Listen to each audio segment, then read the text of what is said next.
Prettiest bunch of trees you ever seen, Todd? You ever been to Boston?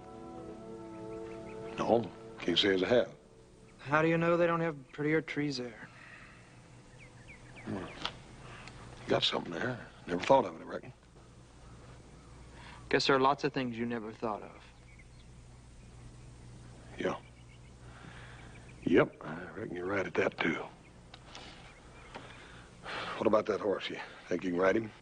What's so hard about riding a horse? Come on. Yes, sir. There's a whole lot more to being a cowboy than just smelling like one or wearing boots.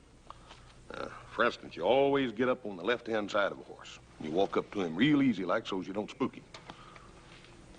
Go and try it. Go on. Todd! The left side. Doggone it, boy.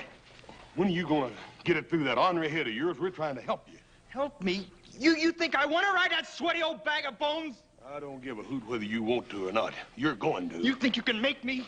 You dadgum Tommy Tootin' I can. Hey, what's going on? Oh, I don't know. I've tried my best with this boy. I can't seem to do nothing to please him.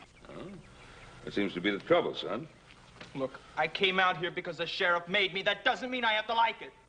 Now, look, Todd, when you're here on the Ponderosa, you're here as a guest, not as a prisoner. You try to remember that? Howdy, Ben. Oz. All right, it's good to see you. How are things in town, Sheriff? Right to Midland. How you getting along with young Todd here? Oh, just fine, Roy, just fine. Everything's going fine. Gonna make a rancher out of him yet, aren't we, Todd? Ben, I've been thinking maybe I overstepped my bounds in letting you take that boy. Well, I said I'd assume full responsibility. Yeah, but just the same, technically, you're still in my custody. Where are you figuring on sleeping him? Well, most of the hands are out with Adam and Little Joe in Roundup. I figured I'd give him the foreman's room there so he could have a place of his own. Mm-hmm.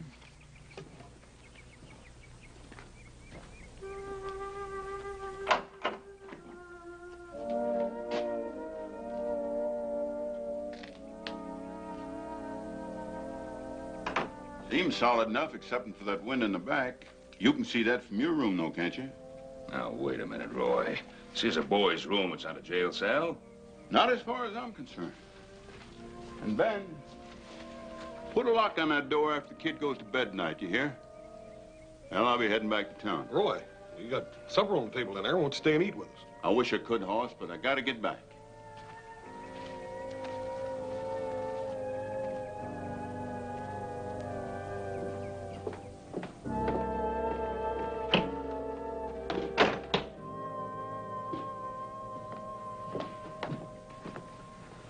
Sorry we're late, Paul, but Todd here couldn't quite make up his mind whether he wanted to eat or not. Well, believe me, Todd, I never had any trouble like that with Hoss when he was your age. Not since, either.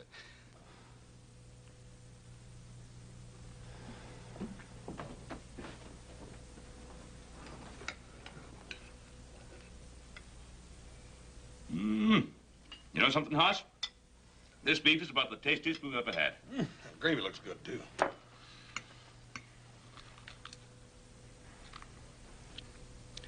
Now, there's no sense in this, boy. I know you're hungry. Why don't you sit down and eat? Do you think I'd eat at the same table with the man that killed my father?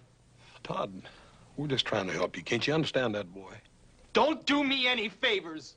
Now, look, I'm not afraid of you or any other Cartwright, and I'm not going to take orders from you either. Now, I said I wasn't going to eat at this table, and I won't.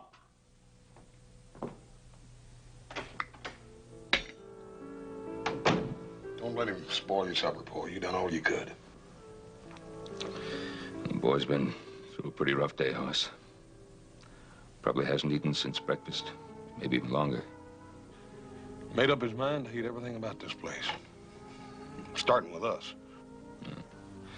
He didn't exactly choose to come here. Look at it another way. I suppose I'd been the one who'd been gunned down. How'd you feel about breaking bread with Luke Grayson? Yeah. I reckon I never looked at it like that, Paul. Hoss, pick this supper up to the bunkhouse. Always got to eat. Yes, sir. Don't be surprised if I come back with a finger bit off.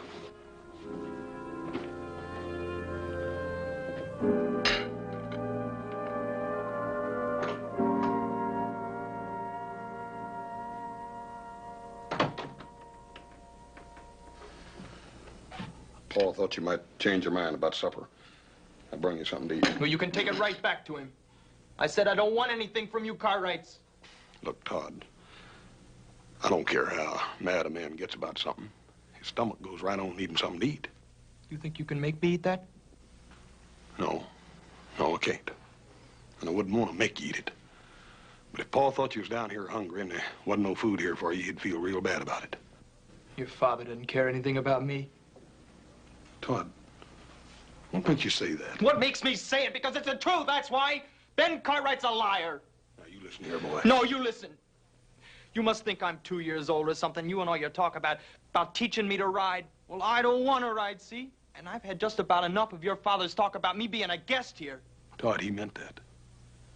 You are a guest here as far as we're concerned. Oh, am I? I suppose you put locks on the doors of all your guests.